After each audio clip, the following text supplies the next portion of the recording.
Hello, thank you so much for joining us. I'm Netta Irampour, and here at News 8, we are working for you. We're listening to your concerns, we're investigating your questions and finding solutions that make a difference here in San Diego, in our community. So we want to start this show here with a follow-up to our coverage on e-bikes in San Diego. We have brought you stories about safety concerns, many local cities enacting new laws to keep people safe.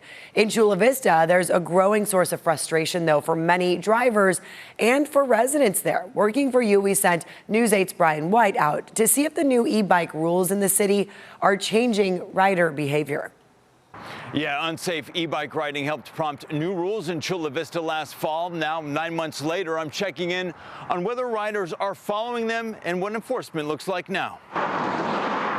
Chula Vista was among the first cities in California to adopt comprehensive e-bike safety rules for things like rider age restrictions, helmet requirements, and where e-bikes can and cannot go. We want to make sure that if people are on e-bikes, they're doing it in a responsible and a safe manner. Mayor John McCann says the laws were designed to crack down on dangerous riding through education first, followed by enforcement. But despite the new rules, many people say they continue to see teenagers speeding through neighborhoods, popping wheelies, riding on sidewalks, and blowing through stop signs. The enforcement has just started.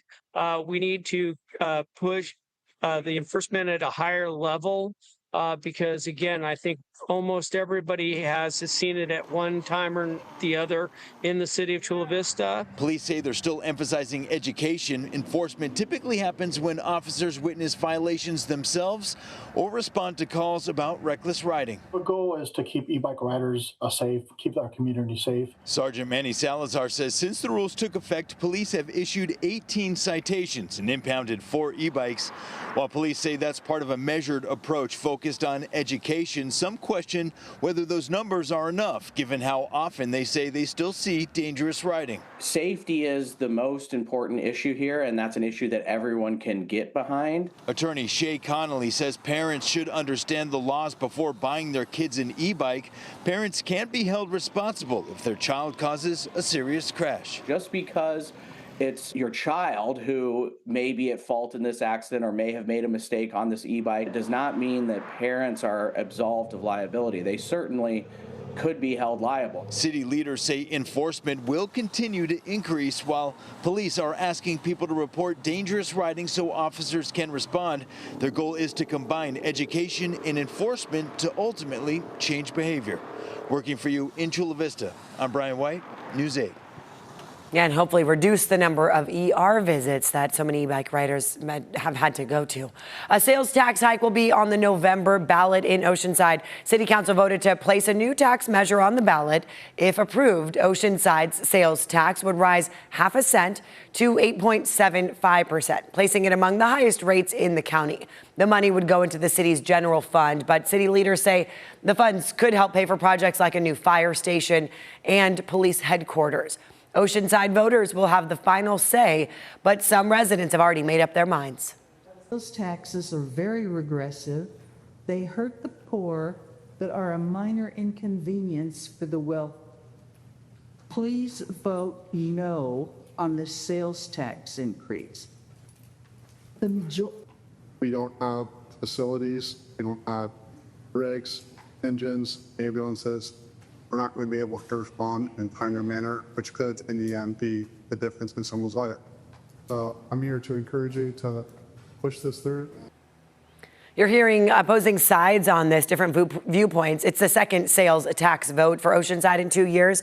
In 2024, voters renewed the city's existing half-cent tax, that one known as Measure X. And Oceanside will not be alone this November. All San Diego County voters will also decide on a separate half-cent sales tax hike. And if both pass, Oceanside's rate would climb then to 9.25%. So it would combine. The future of 2 of La Jolla's historic cottages could be changing once again. New city documents outline what could happen next to these rundown buildings right there by the Cove. News 8's Alex Lai working for you to explain the proposal and why it's already facing pushback. Well, the Red Roost and the Red Rest cottages here on Coast Boulevard are considered La Jolla's oldest structures. And after decades of attempts to demolish the cottages, we're working for you to look into the newest plans presented for redevelopment and the attempt to stop it. Above the sea lions in surf, these two red cottages have stood for more than a century. Built in 1894, the cottages were designated historic landmarks in 1975. Since then, they've been the subject of decades of demolition and redevelopment proposals. You can still see remnants of past development notices attached to the fence. A 2020 fire left Red Rest severely damaged, and today both cottages sit vacant behind fences and showing their age. Just kind of two abandoned little buildings. Sad, doesn't really fit in with the area, I guess. I've been watching this for many years, and I don't know what's going to happen with them. Working for you, I dug into city records to see what's next. A city notice posted June 3rd shows an application to re-roof and secure Red Roost to prevent further deterioration and demolish what remains of Red Rest. The city of San Diego tells me the restoration and reconstruction of the Red Roost will occur later. The proposed project does not include any occupancy or interior work. It's still unclear who the applicant or property owner is. We are waiting on a response from the city. For years, the cottages have sparked debate between property rights and historic preservation. And it's like, who is right? You know, I am an owner. I have a right to do with the property what I want to do. But on another hand, they are historically designated. So there was some reason and purpose for it. The city's notice says the project would not cause a significant impact to the historic resource. However, the La Jolla Historical Society has filed an appeal telling News 8 it has questions about whether enough was done to preserve the cottages over the years and whether demolition is the only option for Red Roost. Just make it into a historical site. Yeah, like a historical site or like slightly updated. And it definitely should not become a high-rise because the traffic here is already kind of garbage. A City of San Diego hearing officer is in charge of project approval, meaning they will decide whether these cottages will stay in their historic shape or get a makeover. In La Jolla, Alex Lai, News 8. Still ahead, for years we've been told to conserve water. So why is San Diego selling the water that it has? We dig into the deals that are being made. And then later in the show, how to stand out in a difficult job market. We're going to show you how people are updating their strategy.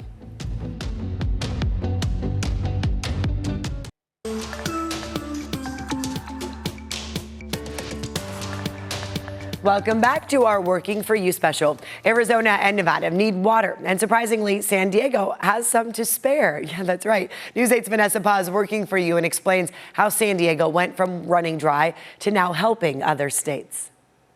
It wasn't long ago that San Diegans were being told to use less water. None of us like this. This is the last thing that we want to have happen, both the request to reduce our water usage as well as have to pay more for it. But it's the reality we find ourselves in. This is a significant drought. That was Mayor Todd Gloria back in 2022 when the West was facing one of its worst droughts in centuries. But fast forward a few years and the story looks different. Because today, San Diego is exploring ways to help other parts of the Southwest when it comes to water supply. Dan Denham with the San Diego County Water Authority says it's the result of decades of planning. We had several droughts after that, and we started to do more conservation and more desal and more water reuse. We doubled down on all of that. That included billions of dollars in water storage, conservation programs, and the Carlsbad desalination plant, which turns ocean water into drinking water. At the same time, San Diegans have cut their water waste, and the result, a position few would have imagined 20 years ago. But while San Diego's water supply has grown more reliable, the Colorado River is struggling. The Colorado River is in the worst shape of its life. It's the worst year on record. Snowpack in February, March.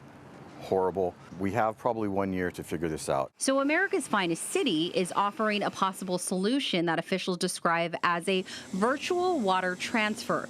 Instead of sending water through a new pipeline, San Diego would use more of its own desalinated water, leaving more Colorado River water for states like Arizona and Nevada, sort of like a water swap. Earlier this month, the Water Authority signed an agreement with partners in Arizona, Nevada, and the federal government to study whether the idea could work on a larger scale. No water has been sold yet, but it's a first step towards an interstate water sharing program.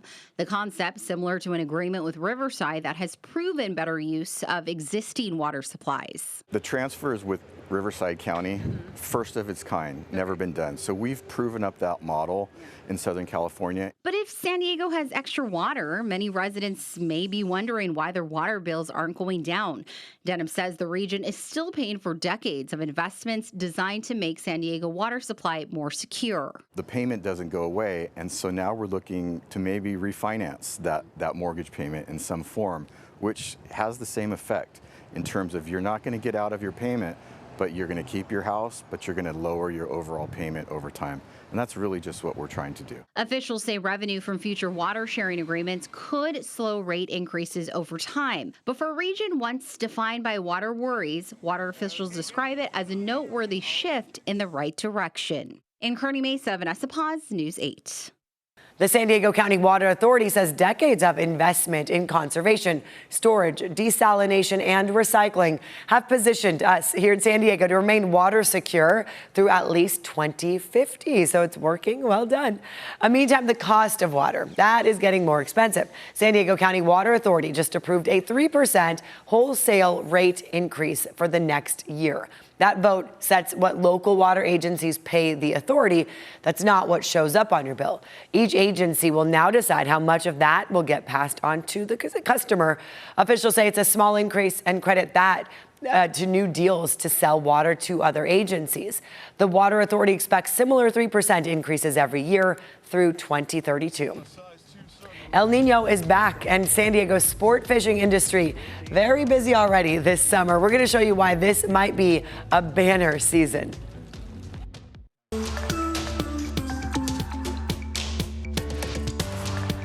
Right now, El Nino is warming up our local waters, and it's drawing some unusual visitors from the south. A lot of researchers were expecting this, and here we are. News 8's Sean Stiles working for you and shows us what's coming off the boats and what to expect for fishing this summer.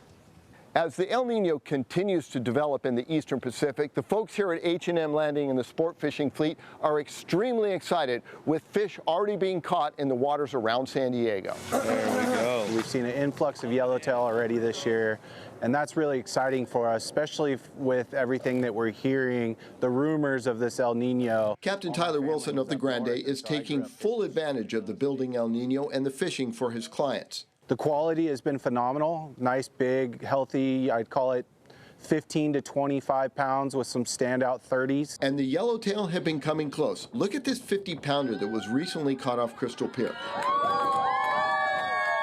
This El Nino is shaping up to be like the historic one of 2015-16.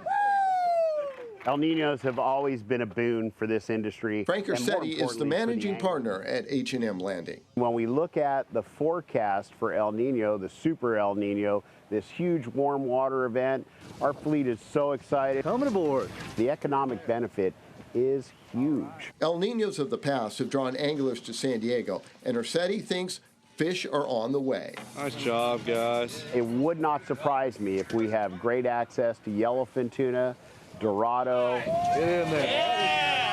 big schools of yellowtail, all that comes with a warm water event like an El Nino, located right here in our backyard. Recently, tropical fish have been caught near San Diego with 3 OPA just south of us. Not a normal catch on a shorter range trip. And I'm sure we're going to see more of that. With the El Nino continuing to grow, more exotic fish should come north. Captain Wilson puts a day of fishing in perspective. My take on fishing is any day you're out on the water is a great day. You know, you're away from home, you're off the couch. You get to kind of get away from all the problems that we have on land. As the warm waters from El Nino grow, Frank is expecting a repeat of 2015-16 El Nino. Wahoo getting pushed up closer to the border. Access to yellowfin was amazing. We had fish being caught by our half-day boat. And as the El Nino continues to develop, the boats here will be full of anglers. So as we've heard, there's no bad day of fishing when you're out on the water. Sean Stiles, News 8. Okay, there have been some benefits. I'm just thinking of those poke bowls too. Coming up here, AI is helping people find job listings, but getting a new job has proven to be more challenging. We're going to show you what people are doing to stand out.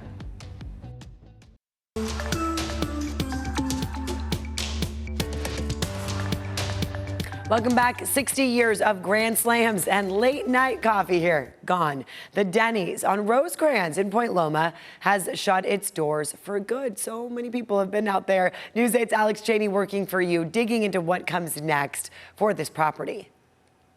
I've already spoken to several people today who showed up at Denny's to get some lunch today, only to find out that they couldn't. They said this spot in Point Loma was more than just a Denny's. It was a meeting spot for students and the community alike.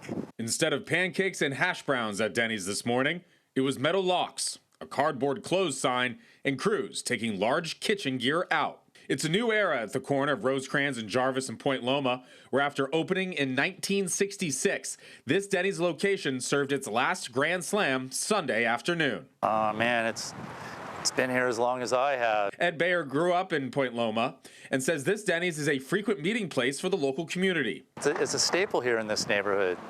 Generations have come here. Younger generations like Kate, who's been coming here most of her life. I mean, I'm 20 years old. I grew up here, so 20 years. She and a friend came here to get lunch today and couldn't. I'm a little bummed. Softball team came here in high school, you know, have some good memories, and it's sad to see it closing. The location has been up for lease since April. This is an online brochure advertising the half-acre lot, offers thousands of vehicles passing by every day, and is available to lease immediately. Working for you, I contacted the president of Strategic Real Estate Group, Travis, who told me they are looking for a new restaurant to move into the space and add new life to the area. He said they have already received a lot of interest. Back in Point Loma, Ed says it's a great place to get a meal and is sad to see Denny's go. Yeah, it's a shame because, you know, late night, early mornings, you know, getting off work, it's a good, cheap place, and the people were always nice. Staff say the other Point Loma Denny's location on West Point Loma Boulevard is still open. Staff on site here tell me they have until June 30th to clear the business out. I also contacted Denny's corporate for more information, but have not received an answer. I'm Alex Cheney. I still miss that one on Garnett and PB. San Diego City Council members are approving new regulations for e-bikes. The proposal would ban riders under the age of 12 from Class 1 and 2 e-bikes. Those can hit 20 miles an hour. It would also bar passengers on bikes that are not built for two riders, single only. The city says the changes come amid a sharp rise in serious e-bike injuries among kids. In fact, Rady Children's Hospital treated more than 260 of them last year alone. The regulations are subject to a second reading, which will happen in the coming days. If approved again, the rules will then go into effect 30 days later. And now thousands of new college grads hitting the job market right now, and many are discovering the fight for employment is harder than they expected in this AI era. News 8's Shannon Handy working for your wallet with what it actually takes to stand out.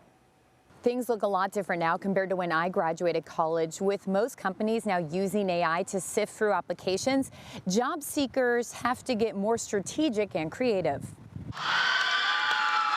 Growing up, many of us heard the same message: graduate college and get a job. But for today's grads, that's proving easier said than done. It's been challenging for sure. It's Sorelli Palma, just graduated from CSU San Marcos with a degree in business administration.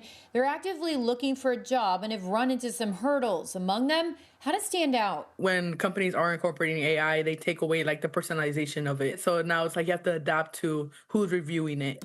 AI has become a helpful tool for building and submitting resumes, but it's also made the job market more competitive. Instead of humans reviewing applications, more companies now rely on AI systems to scan for required skills and keywords, rank candidates, and flag those who best match a job description. All the national reports say it's getting harder. Is that true? Yeah, I think that there's always going to be some challenges that face students as they're going into the job market. Christina Jeffries is the Associate Director of Internships and Partnerships at the Career Center at CSU San Marcos. She says students are coming to her with concerns, and in some cases they're valid. The unemployment rate among young people is roughly double the national average. AI isn't the only factor. Industry experts say tariffs and higher fuel prices are also pushing companies to downsize and cut costs. Still, Jeffries says there are ways to stand out. The first step for anyone applying is to be able to look at those keywords and those specific requirements and ensuring those are on your resume. And that's one way to get around the applicant tracking system and AI. Even more important, she says, is making personal connections. Instead of trying to be one of 100 fish, really try to find those people at professional networking events, go up to them in the class after classroom, and then connect with them on LinkedIn and ping them later saying, Shannon, I met you, a year ago in class, and it was lovely to meet you. Now I found an opportunity at your organization. I hope that you'll consider my applications. Jeffries maintains there are jobs out there. It just may take more time and effort to land one. She points to industries in San Diego that are currently hiring, including healthcare and hospitality. And she encourages grads not to overlook entry-level roles that can lead to something bigger. Sometimes you just got to get that first job, demonstrate your skill, and then you're going to be able to climb those ladders. At the end of the day, you only need one yes, and that's what I'm chasing for. Working for you, Shannon Handy, News 8. You got this. You're going to get that one yes. All right. Hopefully that advice will help. This is going to do it for us here. Remember, if there's something you want us to look into, you can always email us. Here it is, working for you at cbs8.com. I'm Netta Iranpour. Hope you have a wonderful day, and bye-bye.